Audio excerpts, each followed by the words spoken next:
సింగరేణి బొగ్గు కుంభకోణం లొల్లిలా కాంగ్రెస్ బీఆర్ఎస్ కొట్లాడుకుంటుంటే ఈ సీన్లకు టీఆర్ఎస్ అధ్యక్షురాలు కల్వకుంట్ల కవిత ఎంట్రీ ఇచ్చింది.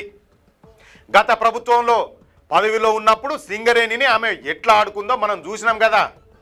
ఇప్పుడు కొత్త పార్టీ అధినేత హోదాలో కుంభకోణాల గురించి మాట్లాడు జనానికి ఇంట్రెస్టింగ్గా మారింది. మందమరి పరిధిలోని కాశీపేట గనికాడ ఆమె బొగ్గుబాయి బాట అనే గేటు మీటింగ్ పెట్టింది. హాజరైన కార్మికులతోని మాట్లాడింది. ఓవైపు ప్రభుత్వం పైన విమర్శలు చేస్తూనే బొగ్గు స్కామ్ ఆరోపణలు చేస్తున్న అన్న కేటీఆర్ హరీష్ రావు పైన కూడా విమర్శలు చేసింది. అటు కేంద్ర మంత్రి కిషన్ రెడ్డి మీద కూడా సంచలన కామెంట్ చేసింది. సింగరేణిలో 40 లక్షల టన్నుల బొగ్గు స్కామ్ జరిగిందని మాజీ మంత్రి హరీష్ రావు ఆరోపణలు చేస్తుండు కానీ కనీసం సమాచారము అవగాహన లేకుండానే మాట్లాడుతున్నారన్న కవిత విమర్శించడం అందరినీ ఆశ్చర్యపరిచింది.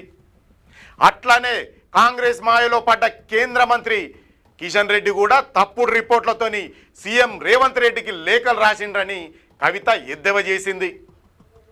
అసలు కథేందంటే లాభాలల్లో ఉన్న అండర్ గ్రౌండ్ గనులను ప్రైవేట్ వ్యక్తుల చేతుల్లో పెట్టేందుకే కాంగ్రెస్ పెద్దలు తెర వెనుక పెద్ద ప్లాన్ చేస్తున్నారని కవిత ఆరోపించింది.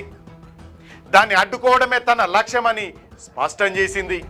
ముఖ్యంగా సింగరేణి వారసత్వ ఉద్యోగాల విషయంలో కార్మికులకు ప్రభుత్వం తీవ్ర అన్యాయం చేస్తుందని, పాలకుల తీరు కార్మికులను మోసం చేసేలా ఉన్నది తప్ప సమస్యలను పరిష్కరించేలా లేదని మండిపడ్డది.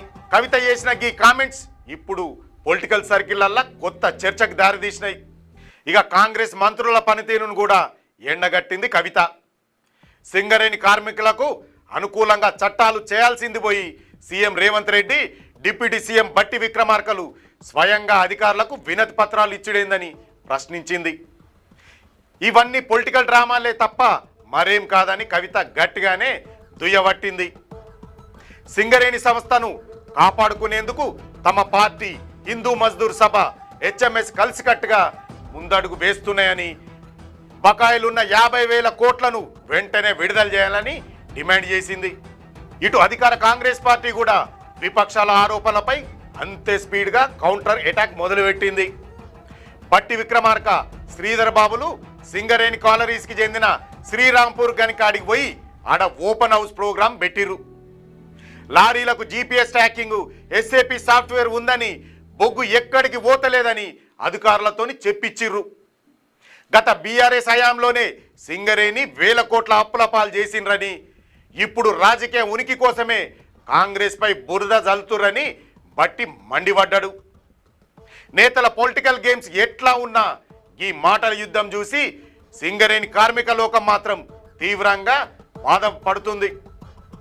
రక్తాన్ని చెమటగా మార్చి బొగ్గు ఉత్పత్తి చేసి దేశానికి కరెంటు వెలుగులు ఇస్తున్న తమకు కనీస సౌకర్యాలు లేవని చెబుతుర్రు. మైనింగ్ చేసేటప్పుడు వాడే సరైన పనిముట్లు కానీ, గనుల కాడ కనీస సౌకర్యాలు కానీ లేవని బాధపడుతుర్రు. మరి ఈ ఆండ్రియాల నష్టాలు, బొగ్గు స్కామ్ వివాదాలు ఎటుపోయి ఎక్కడ ఆగుతాయో రాబోయే రోజుల్లోనే చూడాలి.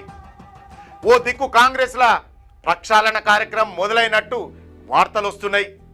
ఒకవేళ రాష్ట్ర కాంగ్రెస్లో జరుగుతున్న లొల్లుల కారణంగానే మార్చబోతున్నా అన్న విషయం కూడా సోషల్ మీడియాలో గుప్పుమంటుంది. చూశారు కదా ఈ యొక్క సింగరేణి ఎపిసోడ్. దీనిపైన మీ విలువైన అభిప్రాయాన్ని కామెంట్ రూపంలో తెలియజేయండి. మరో మంచి టాపిక్తో మళ్ళీ కలుద్దాం. అంతవరకు చూస్తూనే ఉండండి మీ క్యూ న్యూస్. సైనింగ్ ఆఫ్ మీ వెంకటేష్. క్యూ న్యూస్ లో వీడియో ఎడిటర్లు కావాలను. మీడియా రంగంలో మీ టాలెంట్ కు ఇది సరైన వేదిక. 3 నుండి 4 సంవత్సరాల ఎక్స్పీరియన్స్ ఉండి Photoshop, Premiere Pro, After Effects లో నైపుణ్యం ఉన్నవారు కావాలను. ఫ్రెషర్స్ కూడా అవకాశాలున్నాయి. ఆసక్తి ఉన్నవారు వెంటనే సంప్రదించండి. 8143001981.